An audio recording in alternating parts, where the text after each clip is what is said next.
Hello, welcome to Southwest Ghost Watch. My name's Ian. This is Adam. Yeah, my name's Adam.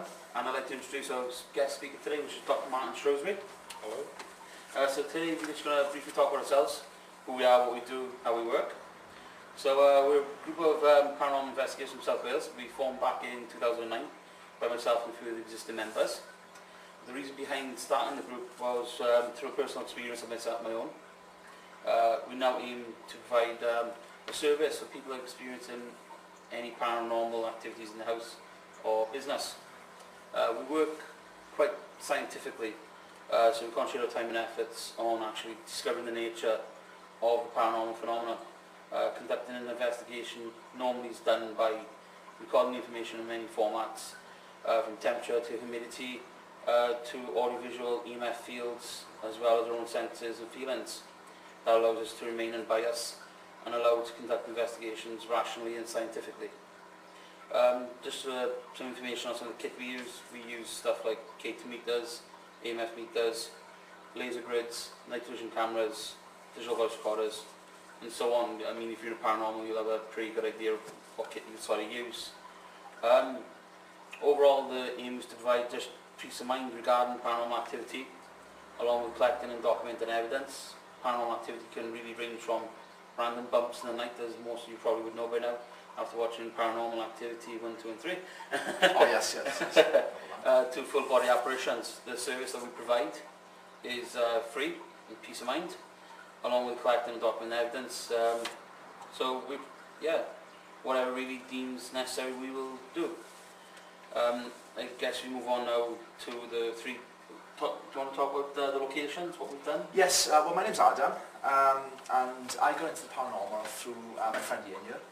And I've been with Ian and the rest of the Ghost Hunter team for a while now, and we've been to various locations, including Llancairffordd, the Grand Hotel in the Talbot, Margam Castle, and through our experiences, we have experienced rather strange phenomena, shall we say, so to speak, including certain experiments that we've done within these locations, where objects have moved without any, force that was there at the time.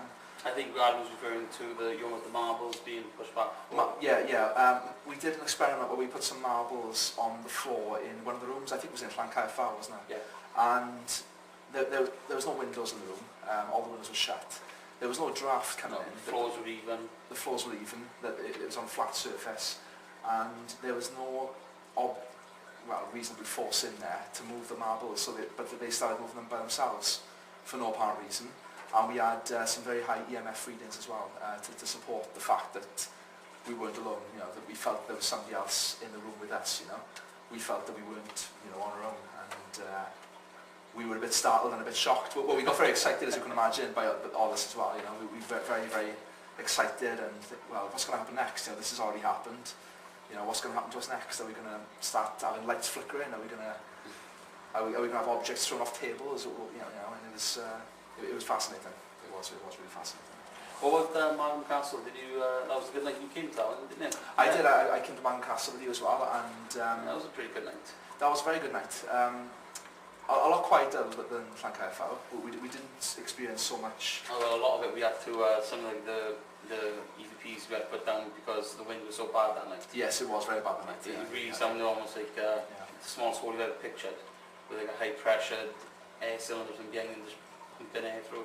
It was quite bad, wasn't it? It was very windy that night as well, and that may explain some of the noises that we heard that night as well, but it's fascinating. What got you into paranormal then? Well, to be honest, I've always believed in the paranormal, and from a very young age, my nana died back in 1994, and I remember 2 years after she died, I saw a spirit in my grandpa's house, because I used to stay with my grandpa's every weekend. Every Friday and Saturday I'd go over there camping, and one Saturday, this was back in 96 I believe, this was 2 years after my nan died, and I was in the hallway downstairs, and I saw her spirit through the glass door of the front door. Now I couldn't see her face because of the way the glass door was constructed. You couldn't actually see through it. It was kind of like a marbled glass door. Yeah. but I could see her face through the door. I could see the image of her face through the door. So what I did was, the parlour was right next door to the hall, and there's a window in the parlour which, if you look through the parlour window, you can see who's by the front door. So I walked into the parlour, looked through the window, and I could see that there was nobody there. And I literally ran into the parlour to look through the window after I saw what looked like the ghost of my dead nan. And there was nobody there. And there's no way that somebody who was standing by the door could have moved so quickly, because I literally ran as soon as I saw her. And when I went back then to look through the door, there was nobody there. And that did shake me a bit, because it did, yeah, because. But what was most weird about that is, about 2 months later, my grandpa died. And I don't know if it was a warning, or if my nan came back to warn me that something was going to happen by making an appearance or whatever. But 2 months after, both my auntie and my grandpa died, and they both lived in the same house that my nan lived in. So that was very strange. Start from there, and then I decided digging deeper. And then that got me into it then. And I have had dreams. I mean, at a very young age, I used to have nightmares. I used to have really, really bad nightmares, you know. And I used to dream about demons and stuff. And for years and years, there was a figure that used to come into my room, and a tall lady with long grey hair. And she used to haunt me when I was about 5 or 6, and I got so scared that when she came into my room, I would have to get out of my bed and run and sleep with my mum for the night. I mean, I was only 4 or 5 at the time, but I couldn't sleep on my own because I was so scared. You know, I don't know, but it seemed so real. You know, it didn't seem like I was dreaming. You know, about this figure that used to come into my room with long hair, and tall lady with long hair.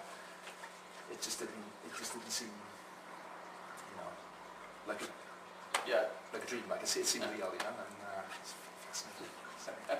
But that's my story anyway. I've rambled on enough now. I'll leave you, Dr. Martin. Do you want to briefly mention the tours?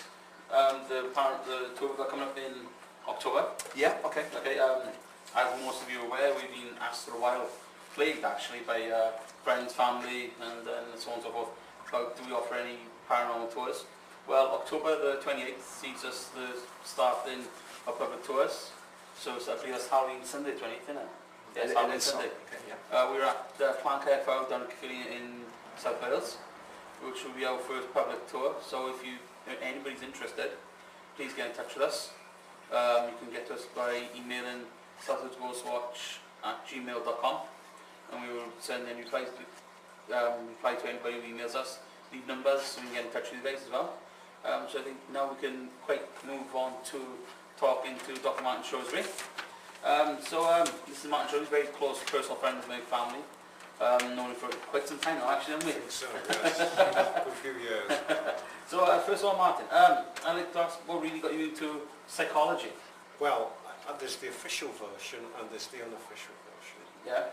The official version is I'm always inquisitive all my life. I remember asking my mother when I was about 4, where did the wind come from and things like that. So I always wanted to look, if you like, for the explanations for events that I couldn't understand. We're all continually looking for explanations of events that we cannot understand. The unofficial version is that my great-great-aunt read tarot cards and tea leaves in the front in Llandudno. And when I was about 8, I discovered some books, and I read them and I was quite fascinated. And I think that's really where my interest in, if you like, the parapsychological, the anomalous phenomena, the things we can't explain began.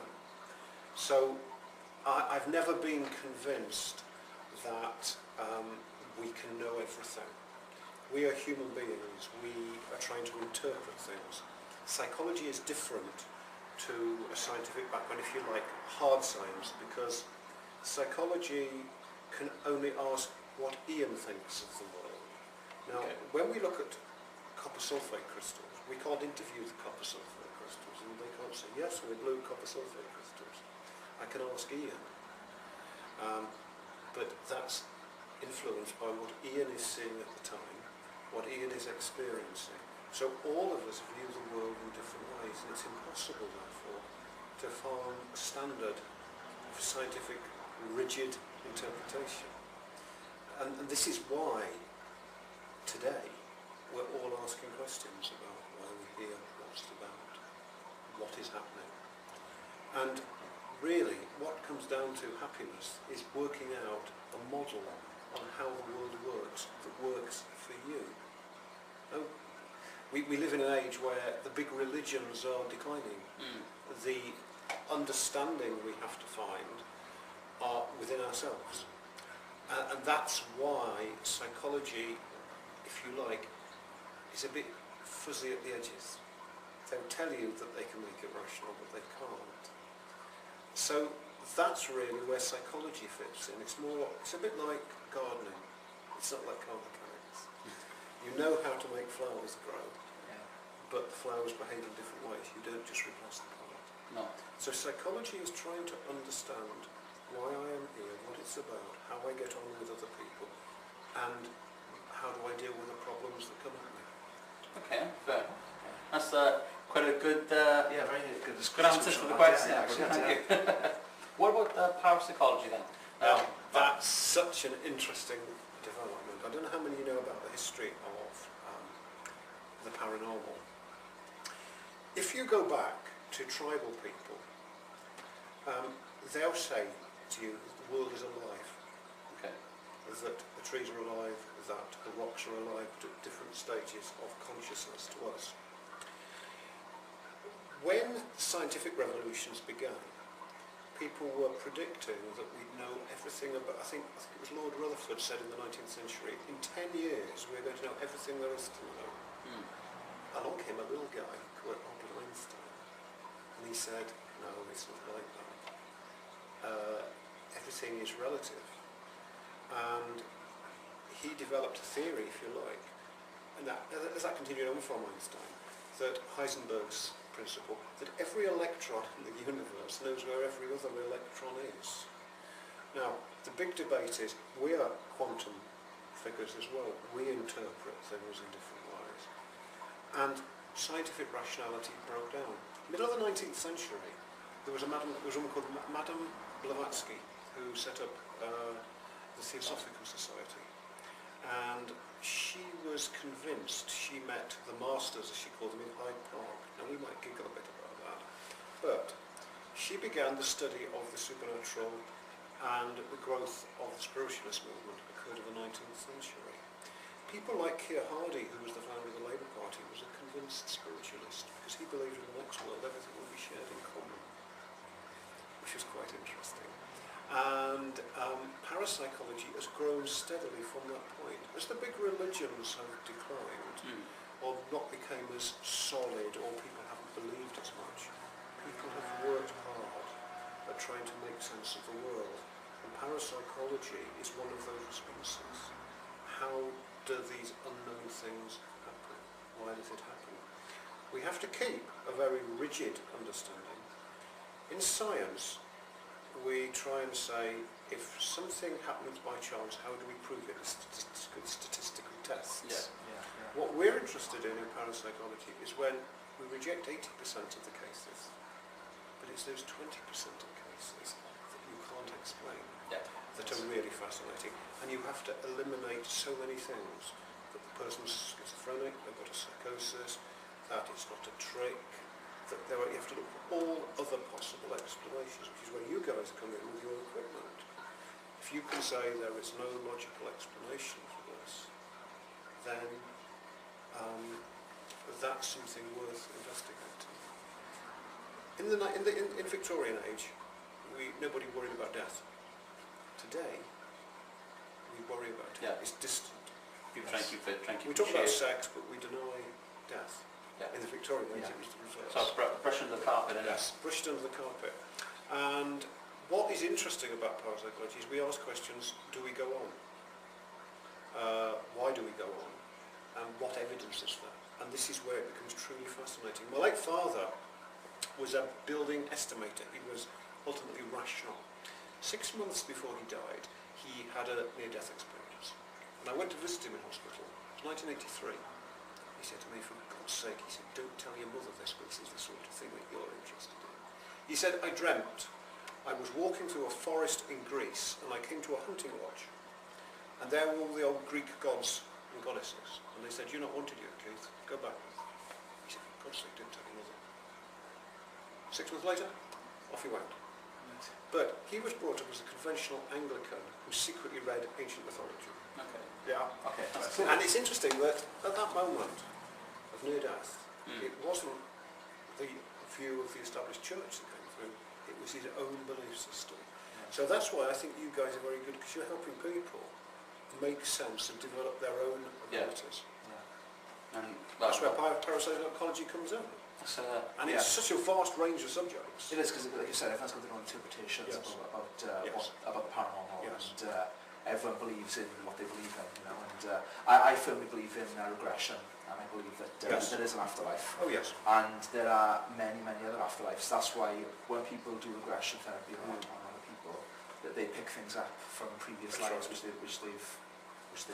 had before. I mean, there's a lot of young children who have memories, and they say when they live with their other family, and we say, "Don't be so silly, little Johnny, shut up."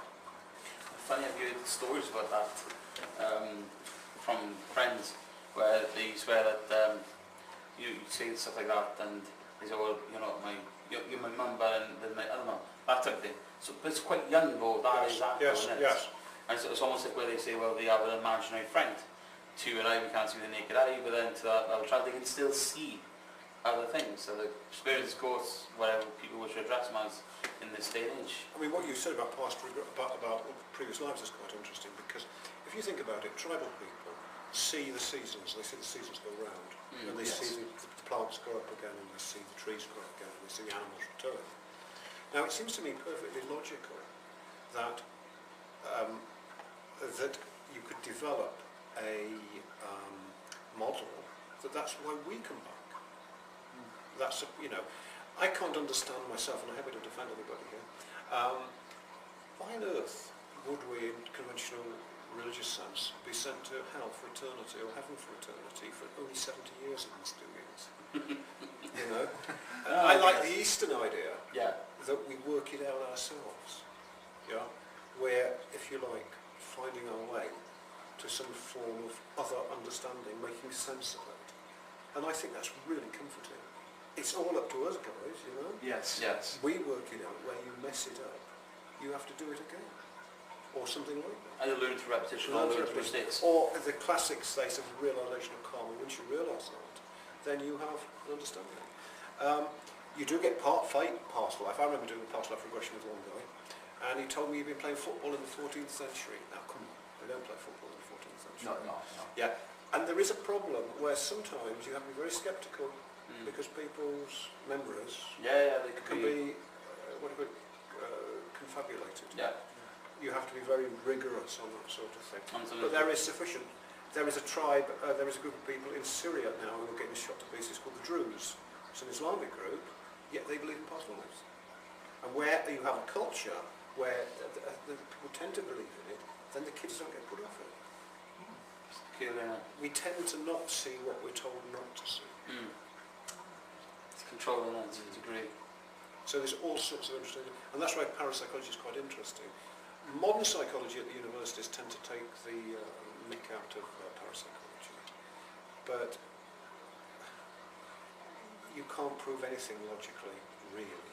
No. You have to just say, what evidence do I have, and how valid is that evidence?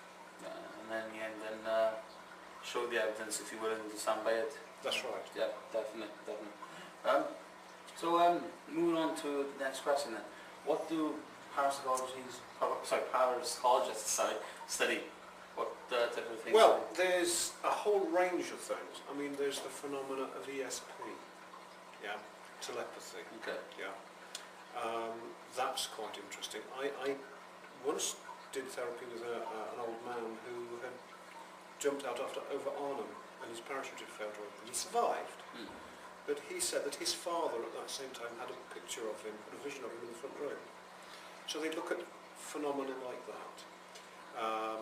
How you know that Do you know when you can find out who's going to ring you, you know who it is? Sometimes. Sometimes. Yes. Sixth sense that something bad's going to happen that day. Yeah. Mm.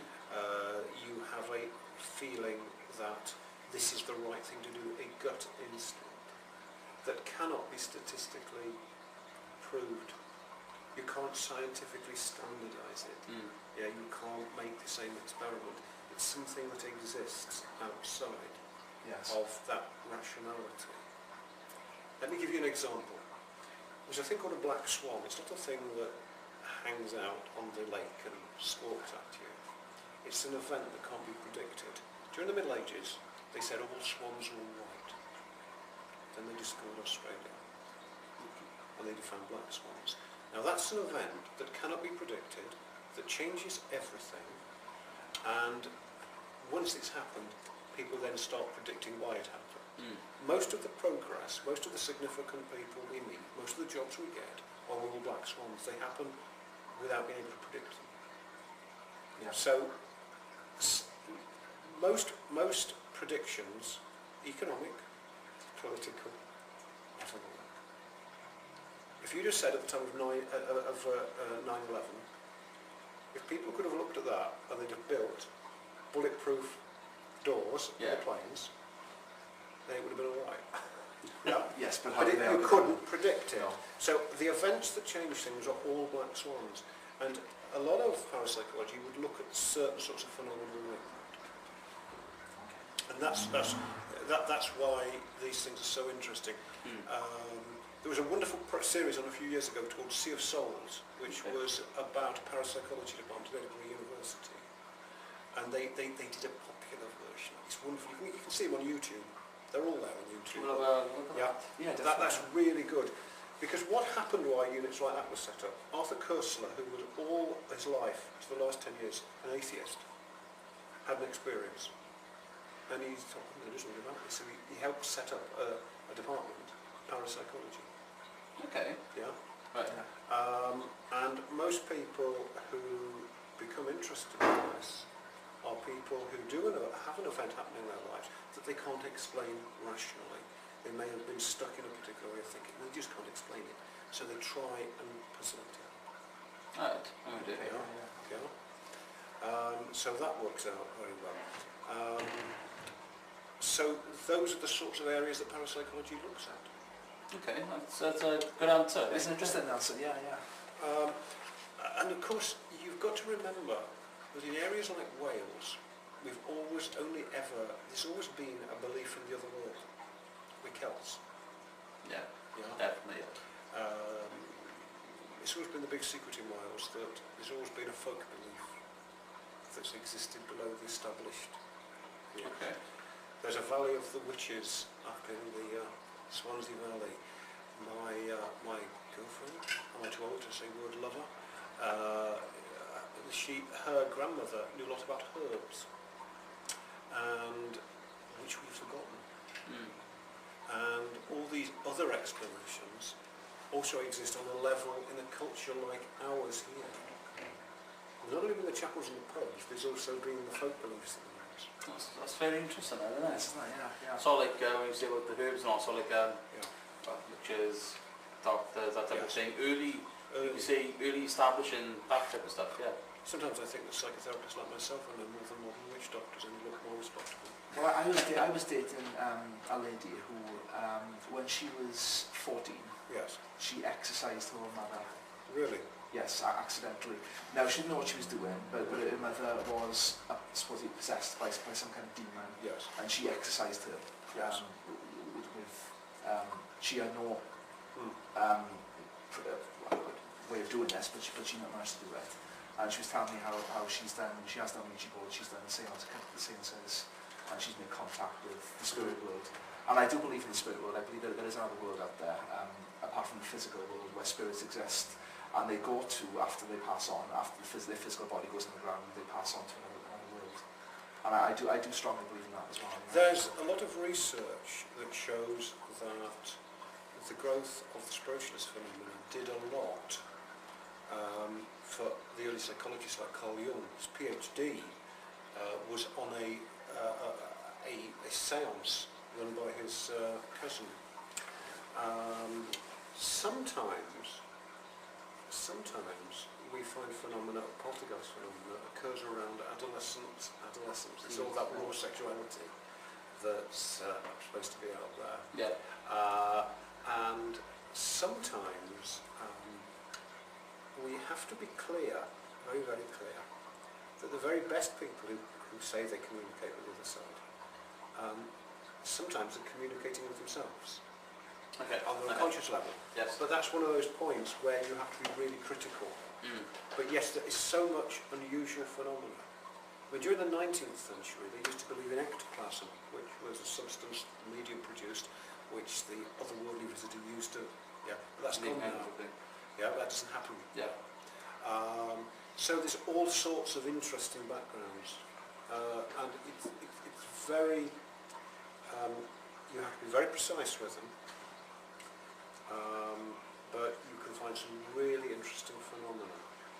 There was another series called Afterlife as well, based about a psychologist and a medium who cooperated, and neither believed in the other's world. It's a series, and there was 2 series about 10 years ago. So it's seeing it on different levels. On different levels. One comes from one angle, the other One comes from from the the other angle, and it's an angle that you have to be, you have to respect other people's views, because all interpretation is from your perspective. Yes. So the scientist may not see things. The person believing in parapsychology and the other world may see things that are not there. What we have to do is look where both fail, and then we get the really interesting And all stuff. these interpretations aren't proven either, are they? No. So scientists can't improve, No. prove your interpretation because it's so... Yeah. Yeah. I mean, philosophically, we can only prove. I don't know who's really here. I mean, I could be an invention of Ian. You could both be an invention of myself. All we know is that we think our own mind exists. Yes. I mean, and we look at things like The Matrix. The film. Yeah. Yeah, I was going to say that. Yeah. How do we trust our? Can we trust our senses? Yeah, that's very true. I mean, at the end of the day, we could just be... There are cases where people have synesthesia, where they smell colours, and it's all perception. But just because it's perception doesn't mean it's not true. It's how do we explain it? And what you lot are doing are filling a savage spiritual thirst that people have, or understanding of why odd things happen, that has broken down. The internet has transformed Yes. these things. You could have imagined the internet. That's a black swan. Well, exactly where when you look at this stuff... It just happened, you know. Yes, yeah. You know, and those sorts of things. So you can reach out. You don't have to look at a book. No. You can reach other people like yourself. The nature of consciousness has changed. You know? Definitely. Yeah, yeah. And this is why it's all very, very important what you're doing. People will tell you you're wrong. You've probably had a few people tell you you're messing with the devil. A few people who have said, oh, ghosts, and you know, I don't believe in all that, you know, and you know, it's a load of rubbish. You know. But you could simply ask them a question. How Yeah. can they prove that atoms exist? Have they ever seen them? Oh, I read it in a book. Yes. Yeah. How do you know ghosts exist? I read it in a book. Yeah. Yes. Yeah. You know, these are things that we haven't really progressed that far in proving No. things, but we've got better with better technology at noticing things. Yes. When Einstein said that space and time was curved, he realised it was connected. When he didn't know electrical energy and magnetic energy was electromagnetic energy. We're finding new patterns. We've just found the Higgs boson particle. Yeah? They call it the God particle that binds matter together. It's fascinating. We're still groping our It way makes to you try and wonder as understand. well if in the future they will find a vehicle which can travel faster than the speed of light, because then time travel will be possible. And Some of the quantum physicists would say that we couldn't travel faster than light because that hasn't yet, it hasn't existed. But I've been trying to understand dark matter. 75% of the universe is made of dark matter and 95% is dark matter and dark energy.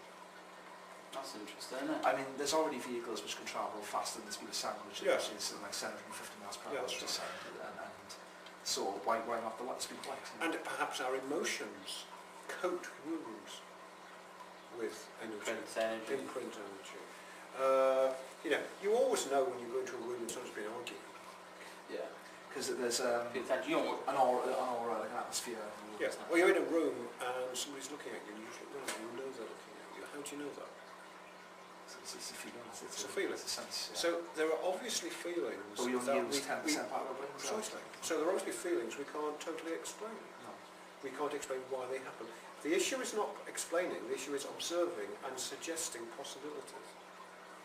okay. You know? Yeah. And that's what you lot are doing. You're using technology to do that.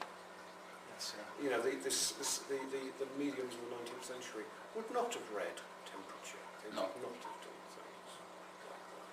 We can. You probably would have documented it, written it down, strange experiences. And if you look at a phenomena like UFOs, in the last 10 years, people have talked for 20 years about being abducted by aliens. If you go back 600-700 years ago, right, people were abducted by the fairies, or taken to fairy I've actually read stuff on stuff like this before. Okay. Yeah. And you often hear these cases of guys or women who've wandered along lonely lanes and these spacecraft has come down and they've met this gorgeous alien who wants to make love to them. Well, that used to happen with the fairies as well, you know? Okay. And the fairies in that Celtic tradition are not little pretty girls like Tinkerbell with tutus. No. That's They how are that's savage how beings of nature. Yeah. So a phenomena that's happened has been explained in different ways over different ages. So when we look at an event that's happened, we have to say, how would the people of the time have seen it? What are my prejudices that stop me seeing this now? And this is why I cannot be a convinced materialist. I have to say, I don't know. But there are some pretty weird things that I have known and spotted and come across that for me are interesting, but people might just say, I've got a vivid imagination. But Then that vivid imagination is what makes the world turn, isn't it? precisely. You know, Yes, we're all yeah. different in our own way, spices, variety. I mean, of as stuff. you said, I expect you never knew the founder of the Labour Party, Keir Hardie, was a keen spiritualist. No, no. No, it's surprising. Yeah. It's very interesting, very, It is interesting. Yeah. You know, definitely. and all sorts of things like that. Yeah? Winston Churchill was supposed to have that ability as well. It was either, I think, it was Edison, or who was the other guy I'm thinking of? Thomas Edison. Thomas Edison. Yeah, Thomas Edison, you know, I think it was Thomas Edison. Didn't he actually He have developed blueprints? he developed a phone that you could speak to the other world with, who he's tried to.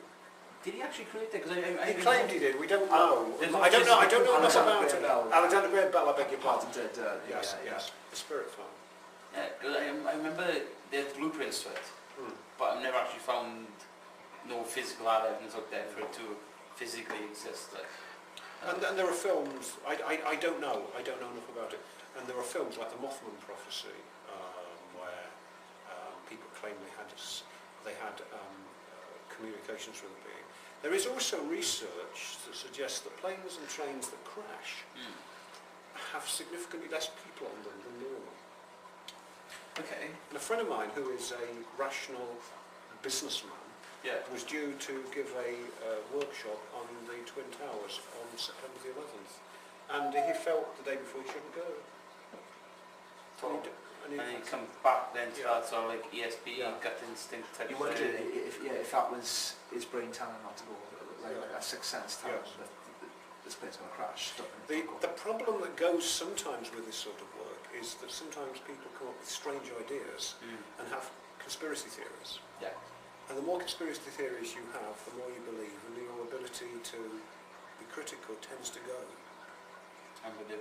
But keep a healthy skepticism, but always keep an interest in the unknown and the inexplicable.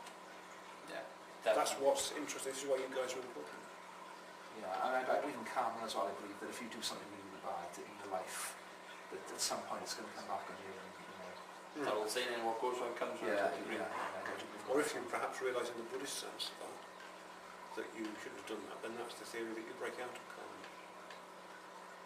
Okay. I like that. So if you do something bad and do something good, then it's something that you find that you've kind of Yeah. cured. I mean, a lot of You're Tibetan monks at the moment say children born in the last 20, 30 years were allegedly children who were reincarnated Tibetan monks who the Chinese killed when they invaded Tibet. Some people use strange words like indigo children, words like this. once more, you know, and there's that group of people who believe the world's going to end on December the 21st, 2012. Personally, I believe the Mayans thought, well, oh well, we'll get to 2012, that's about 1400 years in the future. We won't bother to do I hope not, then you've got to hold it. If Yeah, you precisely. believe that, it's going to ruin your life, because you're going to be thinking, well, the world's going to end, well, that means well, the reality is with somebody every day the world ends. It Yeah. depends on how big changes in life. But you have to be, it's a scepticism, but it's the hope and the knowledge about why things don't necessarily work in particular ways, or why they work in different ways. Okay, alright then. That's again another very good answer. Next thing I'm going to move on to is why is parapsychology so controversial? Okay, that's an interesting one. There were two groups of people coming at parapsychology. It's what I'd call organised religion in a sense, but that's not unfair to all organised religions. Some people have very open minds on it. The idea is that anything to do with this is of the devil, and you should Black magic, and whatever. So you've got that idea that you're messing with things you shouldn't. The progress of humanity over the last few 20, 30,000 years is because we've messed with things we shouldn't mess with, or been told we shouldn't. Yeah? Then we get the rigid scientific people who say they know everything. Yeah? Now I was saying, we've got people like, what's his name?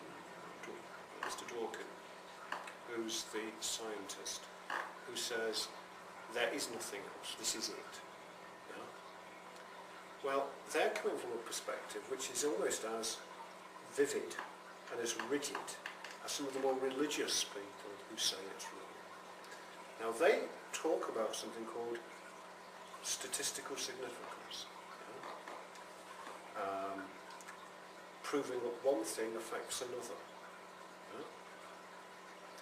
Now the difficulty is, how do we prove that one thing affects another? I can't statistically prove anything. I can say that something happens and that happens after it, yeah? But they're different. I'm going to give you two big words here now. Correlation and causation. Right? A correlation is when something happens, like if Ian drinks too much beer tonight, right, he will fall over. I'm sure he's not going to do that. Not on school. They're correlated, they're connected, but they don't necessarily cause one another. Okay. There are people who can drink that same amount of beer, same conditions as Ian or whatever, and it is not. There are phenomena where people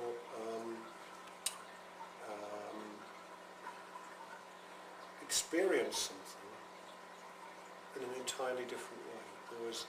And so you cannot prove that one thing causes another. If you're measuring the existence of gravity, yeah, you can notice that things hit the ground. But it took them a long, long time to realise that if I dropped this cup and dropped this pen, they would both fall to earth at the same rate. Yes. Now, what's causing that? Yeah, we don't even know if we've got gravity right. We know there's something called gravity. Yeah, so we're all the time trying to explain what causes what. What does cause mean? Yeah? Yeah? So you've got one lot coming from the idea of faith, and one lot coming from that they've got certainty. Yeah? Right. In the 15th or 16th century, René Descartes said, I think, therefore I am. And that's about as far as we could get in the last 300-400 years. Yeah? But now we're beginning to say, when you think, what is it that thinks? Yeah? Is it I? There's a whole part of you that's unconscious. What causes what? Yeah. My grandmother believed if you brought holly into the house before Christmas, she would cause a row. Yeah, they say something similar Yeah. about cutlery as But well, isn't it? if you brought it into the house before Christmas, she would kick up so much fuss, there would be a row. The idea of the Christian crucifixion, yeah, the dying God, happened in Norse mythology. It happens in they're all interpretations. All we can do is interpret. We can't be certain. Scientific explanation explains part of the world, but it can't explain it all. It makes guesses. It's the same with superstition, and I mean, Yeah. people have irrational superstitions where they believe that if you leave your trainers on a table, Yeah, that's a sign of bad luck, and if you see, I don't know, a black cat, yeah. that's a sign of good luck. But it may simply It's, be, that if an event occurs long enough, in certain ways when you have bad experiences, that causes bad luck. Next time it happens, you think you're going to get bad luck. Yeah. Yeah. And Yeah. there are statistical evidences where people have stood in front of gambling machines, thought positively, and they've noticed a very slight improvement of 2 or 3% in winnings. Yeah? Okay. Yeah. Now, is that sixth sense? Is that correlation? Is that causation? Or is it There energy? are the things that follow one another, or do they cause one another? Yeah? Yeah. Yeah. Okay. In Latin, there's no word for I think. You say ergo. That means thinking. How do you think about being you now? How do you know? That's the interesting point, you see. How do we measure what you experience? And this is the whole area. We've come out of a world where we believe in scientific certainty into a world where we no longer know, because of quantum physics, how the world works. This is why you've got this fascinating uprush, yeah, of things like parapsychology, the growth of ecology, the growth of women's equality. People have wanted to change the world. Yeah, they've developed new ideas to interpret the world. Yeah. And I think this is what some of these things are very similar to. Why is it that women are better at sensing emotions than men? Simply because men are told not to. We tend to be educated. We shut it off and We shut it off. Yes, yeah. Yeah. I sometimes have a sixth sense. I can sometimes say, well, so-and-so's going to ring. Partly because I know that's usually the time they ring, but other times that gut instinct. it's a gut instinct. I think I've had that. I think Yeah, me too. it's like you go pick up your phone and it's like a couple of seconds before it ring. You could say it's a habit. I go check my emails. But then literally a couple of seconds, like Kate the phone, it's like, oh, answer right. that But then. sometimes when the unexpected happens, and you don't think it's going to happen, something, Yeah, I mean, there's very strong evidence that if you believe positively, you act positively in certain ways, you will see things. There's a guy called Yes. Richard Wiseman who did an experiment for lucky and unlucky people, and he did a test where he left £20 notes in there. Okay. And he found that people who considered themselves lucky spotted them more than people who considered themselves unlucky. So again, is that opening that section? Is that they're just noticing more, or is it they're opening themselves up to more positive thinking? And that's effectively, we're studying this phenomenon.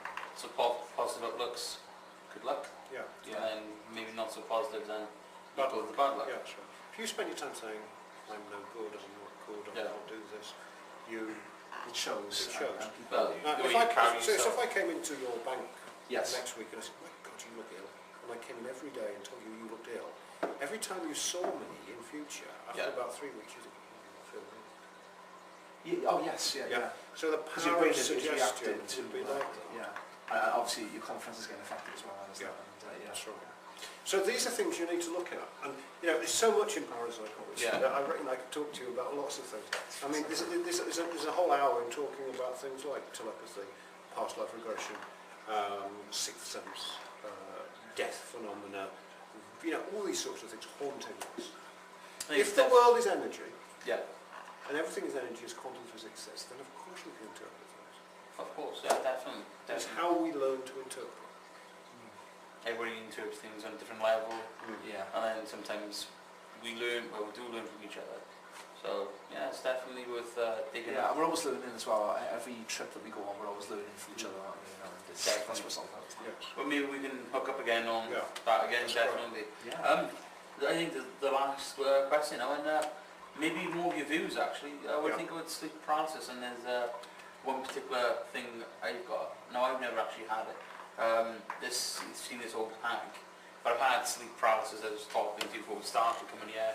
I was going through, like I said, to a very emotional time in my life, Yes. and it'd be stressful or whatever. And I experienced sleep paralysis firsthand, and I got to be honest, it was quite scary, It is.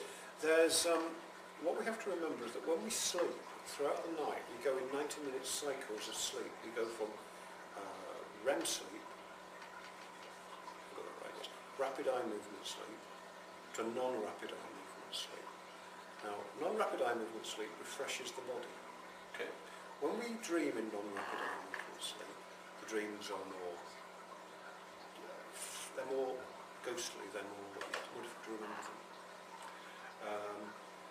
Sometimes if we're woken for some strange reason, it takes time for our body to recover. So we might appear to be paralysed at that time. We might be breathing so deep, we might not have enough oxygen. That might be part of it. And there's another part of sleep called hypnagogic sleep, which is about a few minutes before you're dropping off, where you see faces just before you drop to sleep. Freud was of the opinion we're actually seeing images reflect on the back of the eyelids with closed eyes. And there's that sort of sleep. What may have been happening, if you're highly sensitive, if you're highly emotional at the time, you may be dreaming of particular things, you may be processing things, and you just feel overwhelmed. We do know that between 4 and 6 in the morning is a time when traditionally, according to lots of belief systems, when people tend to slip away, when it used to be believed that we're open to the other world. Was it an early morning experience? I think it was around about 3. Yeah. It's that time of the morning, it's that early time of the morning. And that might be something to do with it. Yeah? Yeah. It's quite interesting. There's a whole lot of phenomena about sleep and dreams themselves. And sleepwalking as well. And sleepwalking, yes. Where we just don't know what's happening. There was that really tragic case of that guy who strangled his wife. Yes. And there may be certain things that tell us we're dreaming, so we don't act them out. But we've all seen a dog dreaming. Yes, they move their legs. They move their legs, or whatever. Moan and whatever. Yeah. And perhaps, and we've seen our significant others perhaps speak in their sleep. Yes. Yeah. I think quite a few. I was told once by my sister that when me and my brother were younger, we used to share a room. That between us, we used to have good, structured conversations, and we probably could have constructed, I don't know, for example, a car or something, sleep, because it was so detailed the way we were talking. Yeah. I mean, there's two or three cases like that. Just quickly to tell you. First of all, there's the guy I think who developed, was it Kekule? He developed the structure of the benzene atom, how it fitted together with all the electrons and the neutrons and the protons and all that things, because he dreamt of a thing. There was the very famous case of Shelley, who dreamt a poem in Xanadu did Kubla Khan and mighty pleasure don't decree, and he woke up and he remembered it and he wrote it down. And there's the other case which has slipped my mind, but there are cases where dreams will actually help people break through using scientific rationality. Robert Louis Stevenson, James, who invented the steam engine? Stevenson, what? What? Just what? He was sleeping by the fire and he kept seeing the kettle boil. He saw the steam pushing the top of the kettle. Okay, and then and in that half state, he realised that he could do something with that. It's crazy. And there's an article that there's a musician who the devil appeared and played a piece of music for him. And he wrote it down and he called it the Devil's Sonata. So there is a role in creativity, there's a role in rational thought. The problem is the mind is not rational. No. 10% of our mind is observing what we're doing. The rest of it is thinking, do I feel like a beer, do I feel like a coffee? Yeah, that sort of thing. It's processing. So we cannot answer that question of certainty because of that. That's why this is important. I think that's a very good question and answer to well done. Very well. Actually. Definitely, yeah. I'd like to say thank you first of all to Martin Shrewsbury, and definitely be on the show again, hopefully. And to all the viewers who tuned in tonight, if you'd like to tune in next time, next week same time, where we'll have Anthony Cherrywood answering some questions on shamanism. So see you this time, next week, and thank you very much.